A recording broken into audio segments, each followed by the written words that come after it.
Welcome back, y'all. The last video we did, we covered 5 right-hand techniques for combination rolls that were coming straight out of the Scruggs book. I've got the original book and I've got the revised edition and a few other sources as well. Today we're going to take those 5 rolls one at a time and we're going to add the left-hand technique to them. The roll number 1 from the previous video was a forward roll 3, 2, 1, 5, followed by 2, 1, 2, 1. If you don't have that down yet, you might want to go back to that video and practice it a few thousand more times because it comes pretty fast in the song. Here's the picking hand.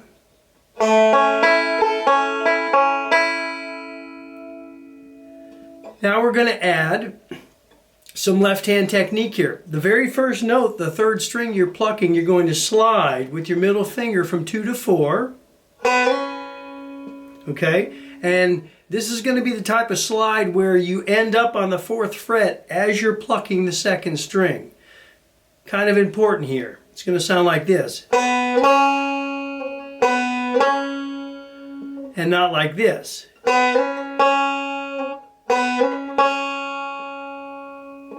Again, you end up on the 4th fret as you pluck the 2nd string. That can be a difficult technique. After that, you're going to take your fingers off, and this gets a little tricky here. You're going to do a 0-3 hammer on the 2nd string. Okay? The natural finger to use after the slide would be your 1st finger because it's right in the right place, right?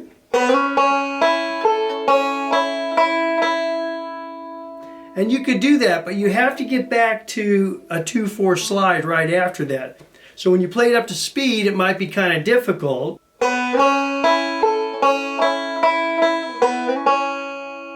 Okay, so that's one option, finger-wise.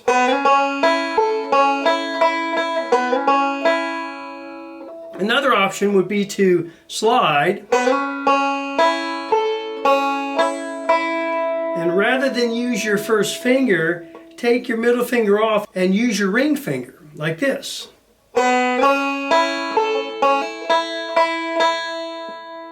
Again.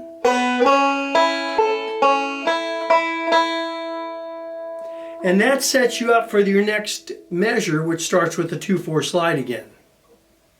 Let's try the whole thing. 2, 3, 4.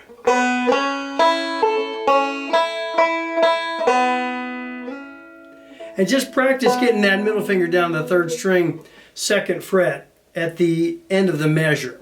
Okay, technically that's the next measure, but that's the transition you're going to want to do. Try it again. 1, 2, 3, 4.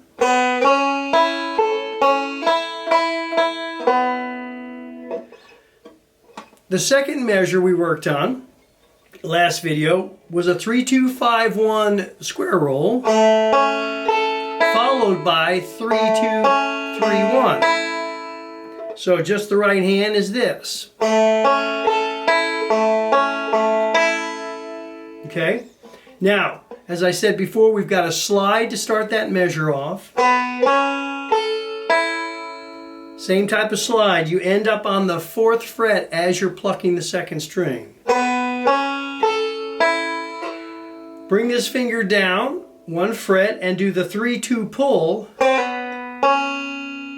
And then release the finger and play 3-1. We've seen that in other songs, I think, previously. Here we go. 1, 2, 3, 4.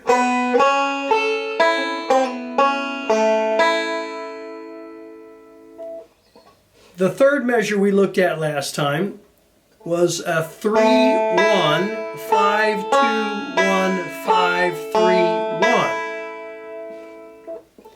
The left hand that corresponds to that is going to be your middle finger on the 3rd string, 2nd fret.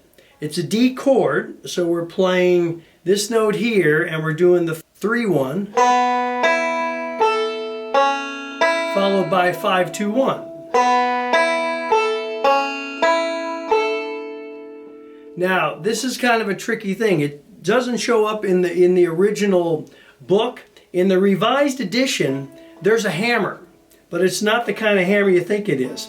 You're going to go 3-1-5-2-1, and as you're playing the 5 again, that's when you're going to hammer the first finger on the second string first fret. So you're kind of making a D7th chord up here, and it is a D chord, so D7th's going to work there. So the whole thing's going to be like this. Middle finger's on the third string, second fret, 3-1-5-2-1, hammer second string while you're playing the 5th string. You can barely hear it. And you come back to the third string, second fret, and finish off with your middle finger on the open first string. So here's that whole measure. 1, 2, 3, 4.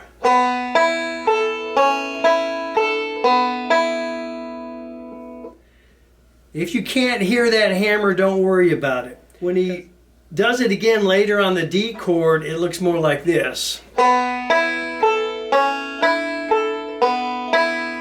That's where you would expect that hammer to occur, which is as you're playing the first string, like this. 1, 2, 3, 4.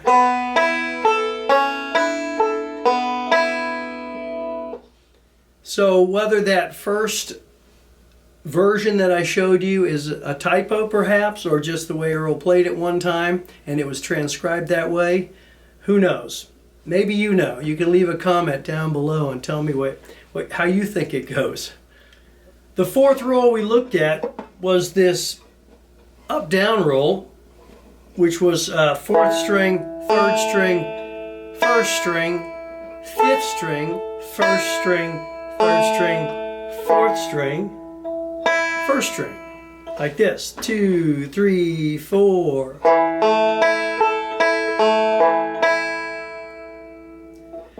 Now we're going to add the left hand technique to that. You're coming off this D.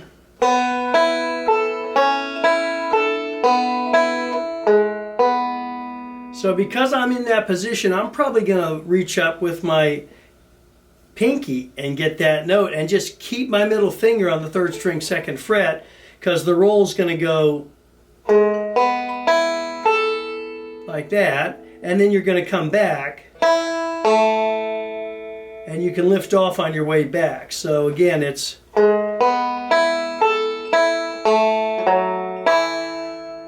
at the very end you hit the 2nd fret, followed by what's printed here as a 2-0 slide. So it kind of means you're just sliding down and off the string. Let's go on to the 5th and final measure that we looked at, or roll pattern that we looked at. And that was near the end of the song, where you have this 4, 3, 4, 1, and that repeats, 4, 3, 4, 1. And I demonstrated this at the end of the last video, but we'll do it again. You're going to get your ring finger or your pinky up on the 4th fret of the 4th string, and you do play your 4-3, then you play your 4-1, but you take the finger off. Then you go to your 2nd fret and play your 4-3 again, and then you come back up to your 4th fret of the 4th string to play your 4-1. Let's do the whole measure now. 2, 3, 4.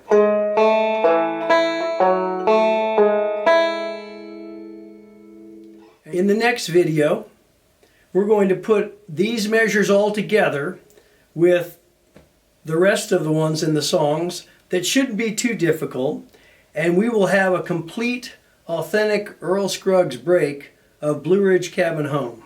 Hope to see you then. Take care.